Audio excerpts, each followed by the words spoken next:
Esta semana nos centraremos en la identidad, en la persona del Señor Jesucristo, su identidad.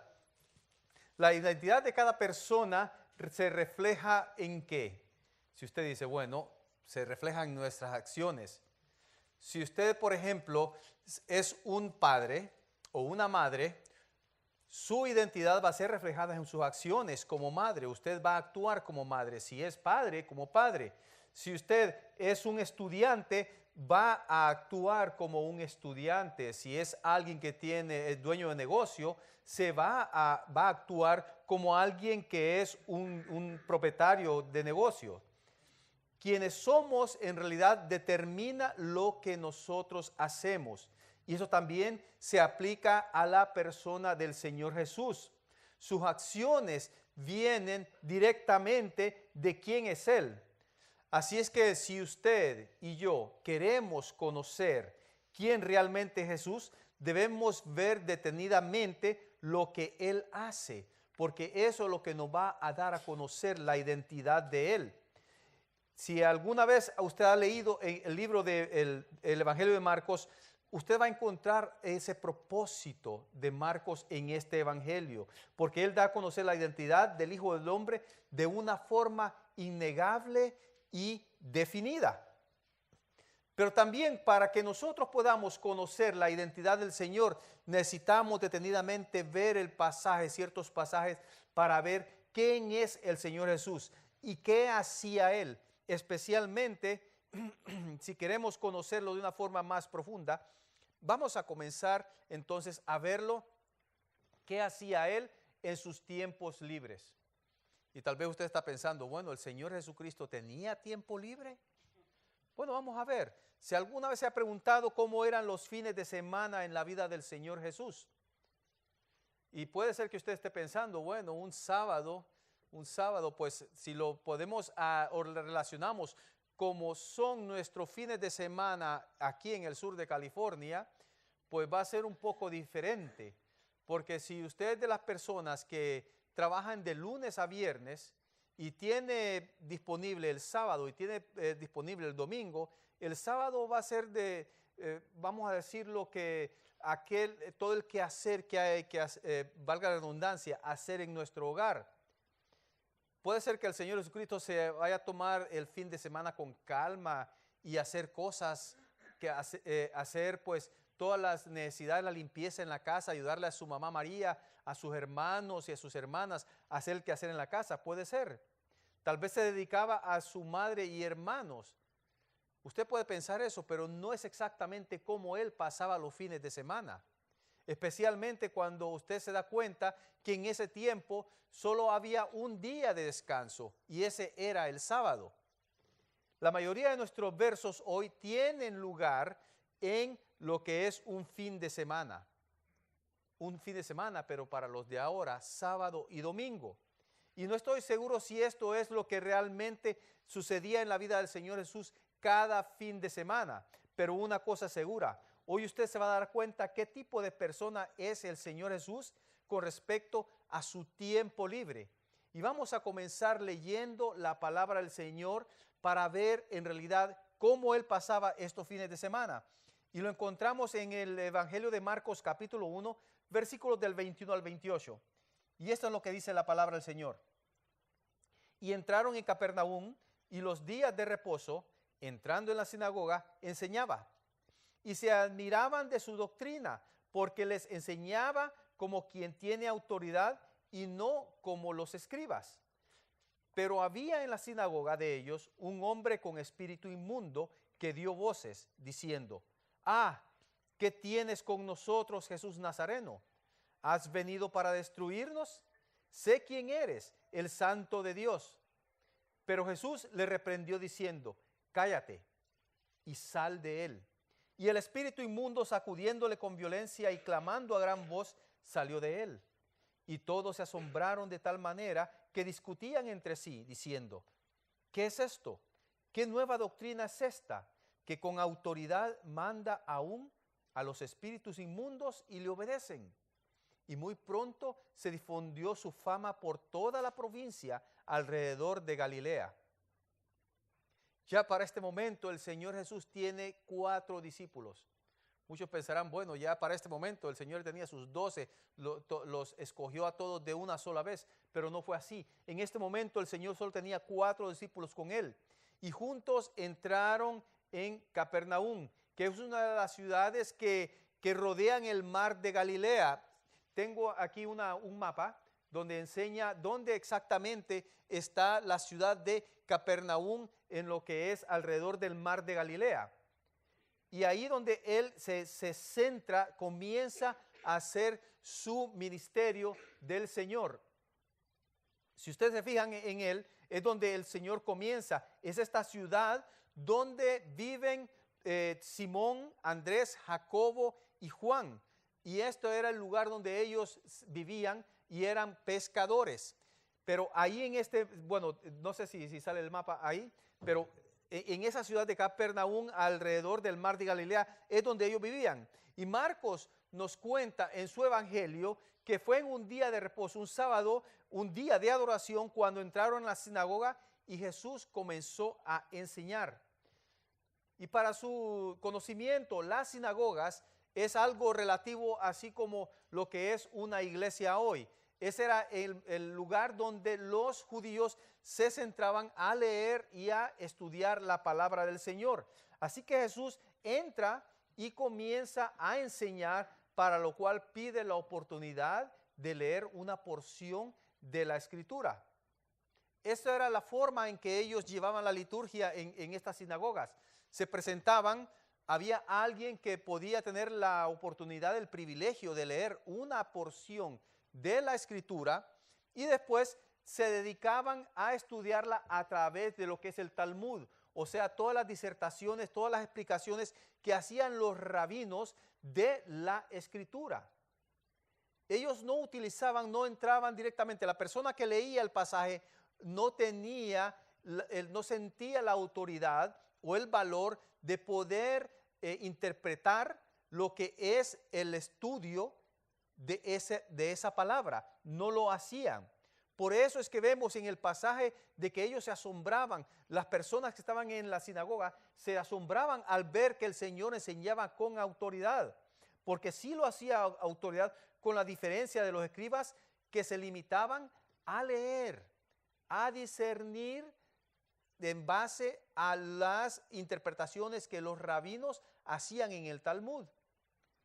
Esto es lo que hacían ellos, pero el Señor no lo hizo así. Cuando Jesús enseña con autoridad, Él no está solo dando la palabra directamente como estaba escrita, sino que les daba su propia instrucción. ¿Pero por qué? Porque Él es el Hijo de Dios. Y esto tiene sentido en el flujo del Evangelio de Marcos, porque Jesús, eso es lo que es, el Hijo de Dios, el Rey. En ese momento que comienza a dar a conocer su identidad, ese es el momento que Él comienza. Él empieza a darles enseñanza. Esto es lo que dice Isaías, esto es lo que dice Daniel. No estaba diciendo, en el Talmud, en el Mishnah, dice este rabino, interpreta la escritura de esta y esta y esta forma. No lo hacía así. Él directamente les estaba diciendo, porque es algo interesante. Él fue el que inspiró a todos estos profetas a escribir la palabra del Señor. Él podía tener la autoridad y decirles, esto es lo que quiero, esto es lo que dice mi palabra, esto es mi voluntad. Pero la gente no se daba cuenta de quién era el Señor Jesús. Por eso ellos se maravillaban de ver con qué autoridad les hablaba. Y a pesar de todo eso, ellos estaban asombrados de su enseñanza. Pero hay algo interesante que sucede a continuación que muestra que no solamente Él tenía autoridad para hablar sobre su propia palabra. Entra un hombre que está endemoniado, está poseído por el demonio y entra en la sinagoga y se enfrenta al Señor Jesucristo. Vean lo que dice el versículo 24. ¿Qué tienes con nosotros, Jesús Nazareno? ¿Has venido para destruirnos? Sé quién eres, el Santo de Dios. Ahora, usted no se deje engañar por esta escena. Este demonio, espíritu inmundo, no entra para hacer preguntas inocentes. Él no entra para eso. Él no entra en la escena para decir, ah, este es Dios, y el Señor pues se siente de una forma halagado porque hasta los demonios vienen y le dan honra y gloria. No es así. Este hombre, este demonio, cuando se presenta y dice todas estas cosas, es porque está delineando un encuentro de poder entre el poder del reino de Dios y el poder del reino de las tinieblas. Es un enfrentamiento entre estos dos reinos. Y el preguntar, ¿qué tienes con nosotros? En el griego es una forma grosera de decirles, bueno, ¿qué es lo que tienes que hacer con nosotros? O mejor dicho, atiende tu propio negocio, atiende tus propios asuntos, no te metas con nosotros. Eso es lo que le está diciendo este demonio. Algunos estudiosos incluso dicen que en la segunda parte, cuando dice él, has venido para destruirnos, no está haciendo una pregunta, sino que le está diciendo, se está quejando, ya vienes a destruirnos, ya vienes a hacernos la vida imposible. Se está renegando, está quejándose del Señor. Y este demonio está trazando esa línea de batalla entre Jesús y él. Es lo que está haciendo. ¿Y qué hace el Señor? Muchos piensan que el demonio se somete en primera instancia a la presencia del Señor al declarar su identidad como el Santo de Dios. Pero los demonios no quieren eso. No es lo que quieren con el Señor. Por esa razón, el Señor ni siquiera esa declaración desea recibir de los demonios. Ni siquiera ese momento, esa palabra. Por eso Él lo manda a callar y le dice, calla. Pero una sola palabra, fíjense bien, una sola palabra del Señor nos muestra algo impresionante. Y es que la identidad de Jesús se da a conocer a través de su poder y a través de su autoridad. El Señor Jesucristo no quiere que nadie lo reconozca como el Mesías que todo Israel esperaba en ese momento. Esa no era el deseo, la voluntad del Señor. Él no quería que nadie lo reconociera como el Mesías que iba a liberar a Israel.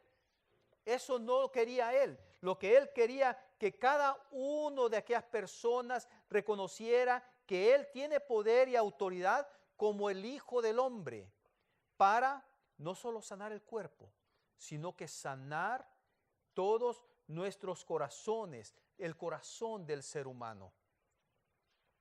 El Señor no quería eso, no quería alabanza, no quería honra en ese momento. Por eso manda al demonio a callar. Ese propósito sigue vigente hoy. El Señor no quiere que lo podamos ver como una persona, como aquel rey libertador. Él quiere que nosotros lo podamos ver como alguien que viene no solamente a sanar su cuerpo, sino que a sanar nuestro corazón, a transformarnos de una forma que nosotros podamos estar habilitados para servirle a Él. Ese propósito sigue vigente como se lo dije. El Señor da a conocer su poder y autoridad en su vida, para que usted y para que yo podamos ser sanos, libres de toda esclavitud del pecado. Y es posible que usted esté diciendo, bueno, el Señor ya me liberó, yo soy salvo, el Señor ya me ha dado salvación. Pero déjeme decirle algo, el Señor nos ha librado, pero nosotros nos gusta en ciertas áreas de nuestra vida estar esclavizados de aquellas cosas que el Señor ya nos ha librado. Con esta declaración no estoy implicando que usted necesita tener una posesión demoníaca para experimentar lo que es el poder y la autoridad de Cristo. Estoy dando a conocer que usted necesita reconocer la autoridad y el poder del Señor Jesucristo en su vida. Porque solamente así usted puede disfrutar de todas las bendiciones que el Señor ha derramado en su vida. Y una de esas bendiciones es el servirle, el ser parte de ese reino al cual nosotros hemos sido llamados. Sigamos ahora con la lectura de los versículos 29 al 34 con respecto a lo que es la identidad del Señor. Al salir de la sinagoga, vinieron a casa de Simón y Andrés con Jacobo y Juan. Y la suegra de Simón estaba acostada con fiebre, y enseguida le hablaron de ella. Entonces él se acercó y la tomó de la mano y la levantó, e inmediatamente le dejó la fiebre y ella le servía. Cuando llegó la noche, luego que el sol se puso, le trajeron todos los que tenían enfermedades y a los endemoniados. Y toda la ciudad se agolpó a la puerta, y sanó a muchos que estaban enfermos de diversas enfermedades, y echó fuera muchos demonios, y no dejaba hablar a los demonios porque le conocían. Es impresionante, esto es impresionante, cómo una sola muestra de poder y autoridad desata eventos de gran nivel. Y todo esto está sucediendo en un día de reposo, en el día de descanso, en los días libres que tenía el Señor. Imagínense bien qué forma de pasar el tiempo libre, ¿verdad? Jesús y sus 4 discípulos salen de la sinagoga, se dirigen a la casa de Pedro. Según todos, pues ya salió, ya terminó el momento de estar en la sinagoga. Ya salimos de la iglesia, perfecto, ahora sí a celebrar nuestro Día de la Madre, a relajarnos, una carne asada, al restaurante, qué sé yo, pues irnos al parque. Pero vemos aquí que hay algo diferente en lo que es la identidad, la personalidad del Señor. Jesús y sus 4 discípulos salen de la sinagoga, se dirigen a la casa de Pedro y en unas pocas horas tienen la casa rodeadas de enfermos y de endemoniados. Vaya forma de pasar el fin de semana. Pero hay un evento aquí muy, pero muy importante que me llama mucho la atención. Y es la sanidad de la suegra de Pedro. Y puede ser posible que llegan y Pedro y los familiares han de haber dicho, hombre, si ya el Señor sanó a alguien, hay que aprovecharlo, está aquí en la casa, la suegra está enferma. Y puede ser que Pedro ha de haber dicho, no, déjenla tranquila ahí, que siga ahí con la fiebre, como buen yerno. Pero no, ¿qué hace? Se acercan al Señor y le dice, mira, Señor, no queremos importunarte, yo sé que ya terminó, ya casi termina el día de reposo, pero ¿sabes qué? Mi suegra está enferma. ¿Qué tal si nos das una ayudadita ahí? Pero es algo interesante, cuando el Señor viene y la sana, el Señor le sanó de su fiebre, y aquí viene lo importante. ¿Qué es lo que sucede después? Es un día de reposo, puede haber dicho la señora, bueno, día de reposo, aquí no se debe de hacer nada. ¿Sabían ustedes que los judíos, ellos preparaban los alimentos un día de anticipación para no ni siquiera cocinar en ese día? No hacían nada más que dedicarse a la lectura de la palabra del Señor y la alabanza. Eso era lo que hacían todos los días de reposo. Pero esta mujer hace algo inesperado. Ella recibe la sanidad. ¿Y qué hace después de eso? Se levanta y comienza a servirle al Señor y a sus discípulos. Eso es lo que hace. Se puso al servicio de aquel que le había dado sanidad. Y comienza a servirles.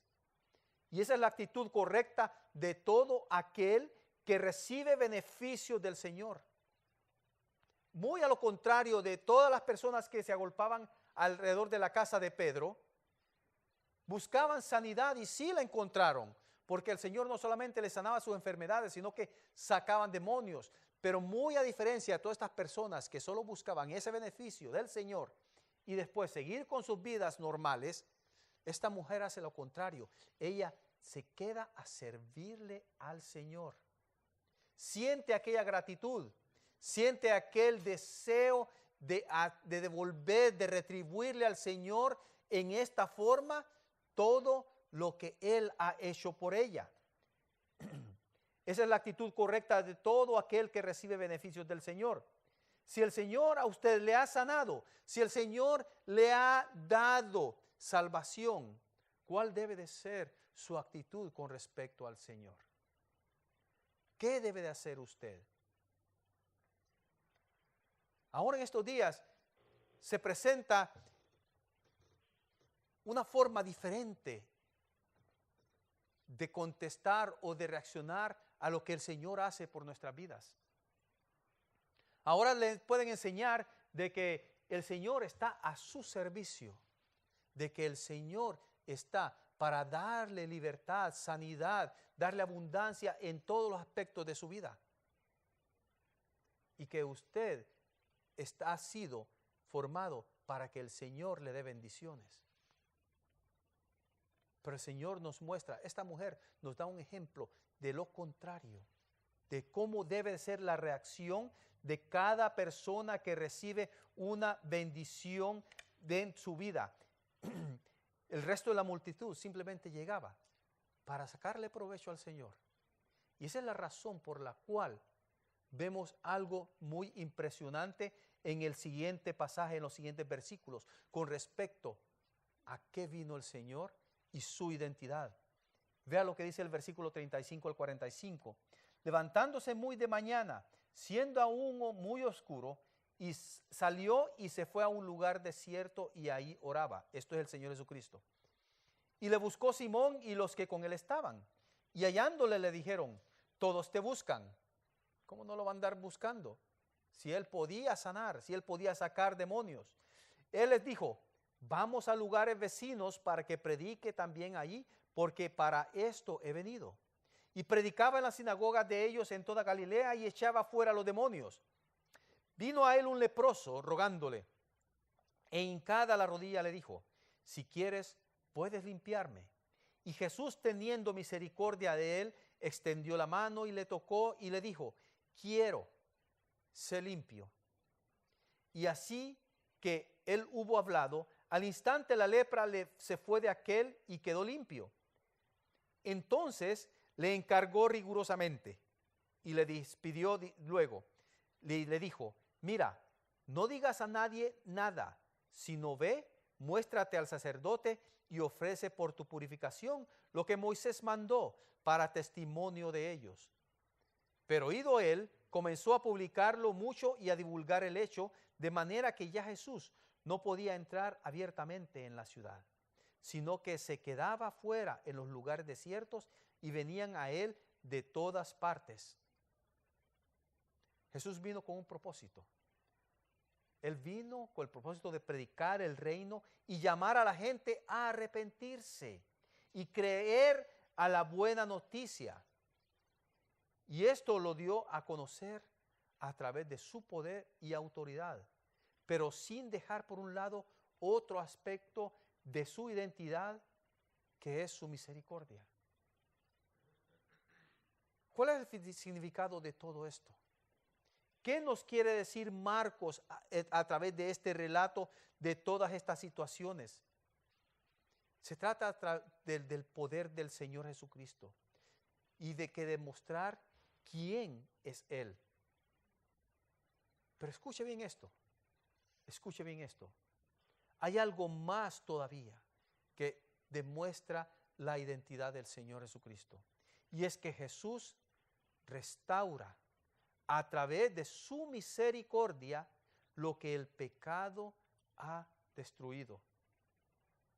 Y este probablemente es el toque más personal que vemos en esta última escena con el leproso.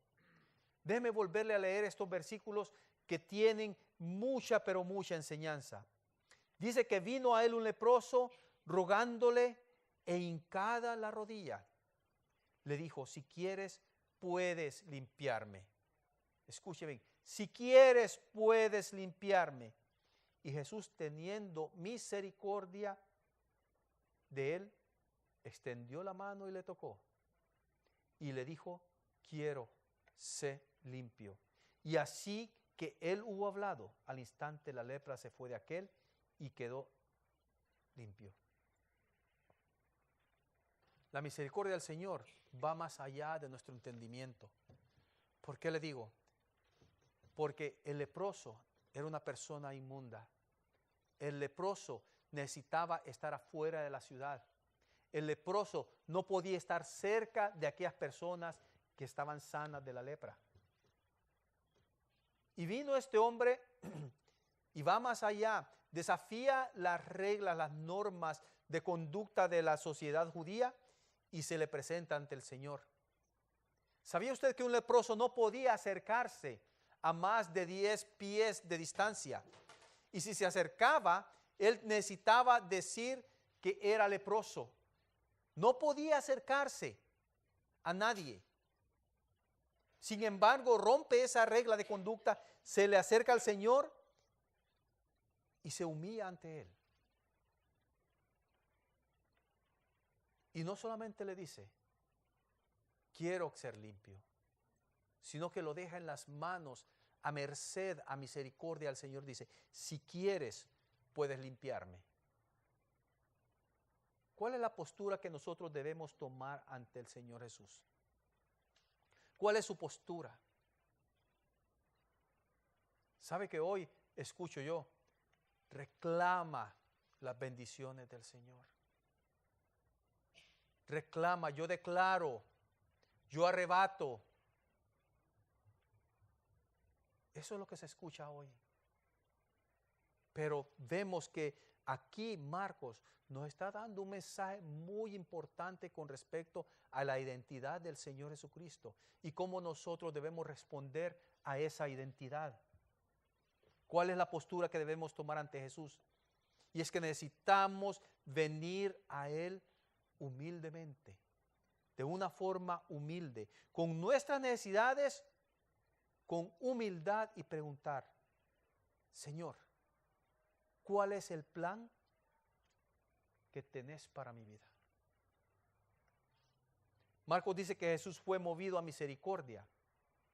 No estamos hablando aquí de un sentimiento de pena por el hombre, de lástima, sino dispuesto a hacer algo al respecto en la vida de este hombre. ¿Por qué? Porque el Señor Jesucristo tiene poder para curar. Aunque el efecto en la vida de este hombre fue inmediato, a veces puede ser diferente para nosotros. Muchas veces nosotros nos presentamos ante el Señor y podemos decirle, Señor, tengo todas estas situaciones. Dios, uno puede preguntarle, he estado pidiendo sanidad por años y nada ha cambiado. Señor, ¿cuándo me quitarás este cáncer? ¿Cuándo se nos dará ese bebé que hemos estado pidiendo, Señor? ¿Por qué no sanaste mi cónyuge antes de morir, Señor? ¿Por qué tengo que vivir con este dolor? ¿Cuándo quitarás mi ansiedad y mi depresión, Señor? ¿Estás dispuesto, Señor? ¿Estás aquí? ¿Eres capaz de limpiarme? Muchas veces nosotros esperamos esto del Señor. Esperamos respuestas de Él. Pero quiero que usted se vaya con esta idea, con este pensamiento. Está en el versículo 38. Porque es aquí lo que nos dice a lo que realmente vino el Señor Jesús. Él les dijo, vamos a los lugares vecinos para que predique también allí, porque para esto he venido. El Señor no vino para quitarle todas sus dolencias físicas. Eso no fue la razón primordial por qué el Señor vino. Eso no refleja la identidad del Señor. El Señor tiene poder, el Señor tiene autoridad, pero el propósito de venir fue para predicarte que hay esperanza, de que podemos encontrar vida en Él. Y que también otras personas han sido heridas por este mensaje equivocado de la identidad del Señor. Y especialmente por otros cristianos que le dicen, puedes ser sano de tu dolencia física. Puedes ser sano. Pero si no has sido sanado, es porque no tenés suficiente fe. Pero eso está mal.